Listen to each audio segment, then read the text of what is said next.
Begitulah, kira-kira hari itu aku hancur, beribu keping, tak kuasa menahan tekanan yang begitu besar dari seonggok batu kerikil usang bercampur tanah yang dilemparkan seorang pemuda di hadapanku.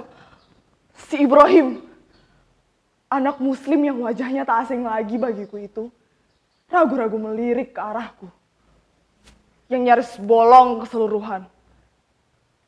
Salah seorang bapak-bapak berteriak,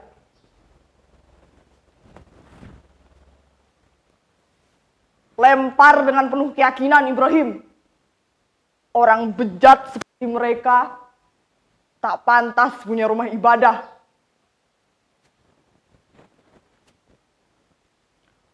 Betul, hancurkan saja. Orang beragama mana yang berlaku hina atas nama anak-anak kita, atas nama istri dan anak kita, atas nama agama kita yang direndahkan.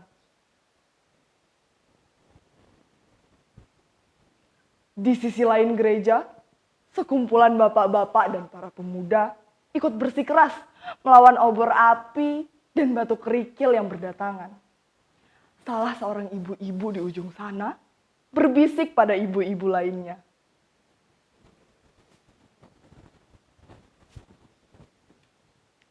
"Ibu-ibu, gimana kabarnya? Bener toh? Duduk. Sedari dulu, harusnya orang-orang muslim itu tidak boleh tinggal di sini. Iya toh, ujung-ujungnya begini, negeri kita yang hancur." Aku bertanya apa peranku? Perkenalkan, aku kaca patri gereja, saksi bisu kerusuhan kala itu. Kala Indonesia masih balita berdiri jadi negara. Yang satu bilang, agama bejat, tak pantas punya rumah ibadah. Yang satu lagi berteriak, agamamu yang tak pantas berpijak, kalian itu kasta rendah. Di seberang sana, masjid berlantaikan semen aci juga sama menderitanya. Hancur. Umatku mengepung, umatnya membakar, umatku membantai anak dan istri mereka, umatnya pun bersahut-sahutan, melempar, menembak dengan berbagai macam cara, membalaskan dendam masing-masing. Entah siapa yang salah, entah siapa yang membunuh siapa, entah rumah ibadah mana yang pantas dihancurkan, entah perintah Tuhan bagian mana yang dibilangnya bejat. Tapi aku, dengan sisa-sisa kacaku, masih setia memantulkan cahaya ke dalam gereja yang hangus dan berantakan. Aku bukannya tidak gusar, aku bukannya tidak mau melerai, tapi apalah dayaku. Aku cuma kaca patri gereja. Aku tidak bisa apa-apa. Manusia-manusia bejat. Sekarang, aku tidak disukai lagi oleh mereka.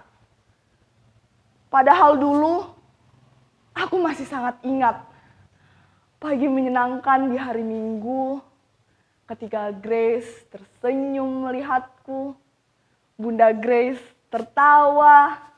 Dulu, aku dipandang dan dikagumi. Dulu, aku dibersihkan dengan lap oleh tangan-tangan mungil mereka dengan sangat bangga. Tapi sekarang aku berdiri sambil bergetar, menyaksikan umat satu membantai umat lainnya. Aku lihat obor diangkat. Aku lihat darah mengalir. Aku lihat api menyala di mata anak-anak yang dulu menyayangiku. Tapi di sanalah mereka duduk di pelataran masjid sore itu. Langitnya jingga. Layangan mereka menari. Tawa mereka membumbung.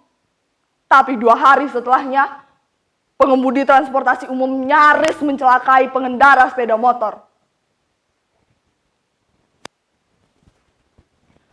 Bapak turun! Bapak ini mentang-mentang. Padahal pekerjaannya rendah loh. Tapi belaga menyerempet saya. Memang, kalau saya celaka, Bapak bisa bayar berapa?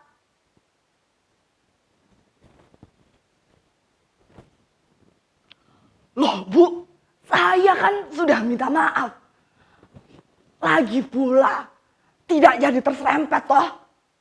Jangan mentang-mentang. Ibu ini tinggi di mata pemerintah. Jadi kepalang seenaknya sama saya.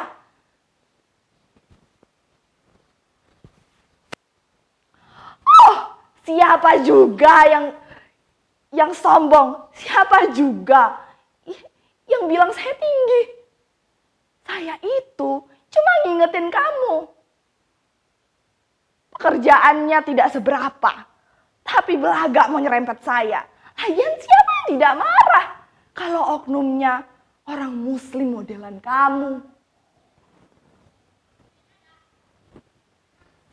Kalian kira ini akan berhenti sendirinya? Tidak, ini justru penyulut bara. Orang-orang yang menonton akhirnya ikut membela kubu masing-masing. Tidak ada yang membela karena setiap kubu merasa dendam dan dengki mereka belum terbalaskan. 2 minggu setelahnya, terdengar dan tersebar kabar buruk tentang kubu sebelah yang melecehkan anak dan istri kubu lainnya. Kabar burung itulah yang pada akhirnya mengantarkan kita pada gemerlap obor dan dentingan batu kerikil hingga parang dan molotov. Semua kacau. Puluhan orang jatuh di hadapanku, di sampingku, bahkan di belakangku. Ku coba tanyakan sekali lagi pada Tuhan. Apa sebenarnya yang dicari ya Tuhan? Ibadah apa yang bisa menghancurkan sebagian bagianku?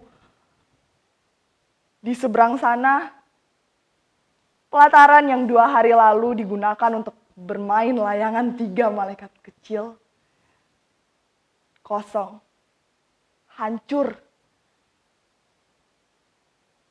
Aku rasa dia juga sama. Kubah masjid yang tersisa juga sama-sama mempertanyakan kepada Tuhannya. Beginikah akhirnya ya Tuhan? Beginikah akhirnya aku, kaca patih gereja, dan dia, kubah masjid berakhir? Tapi kini aku dan kubah masjid hanya bisa menunggu. Tepatnya menerima semuanya. Sudahlah. Semoga semuanya berakhir dan berhenti di sini.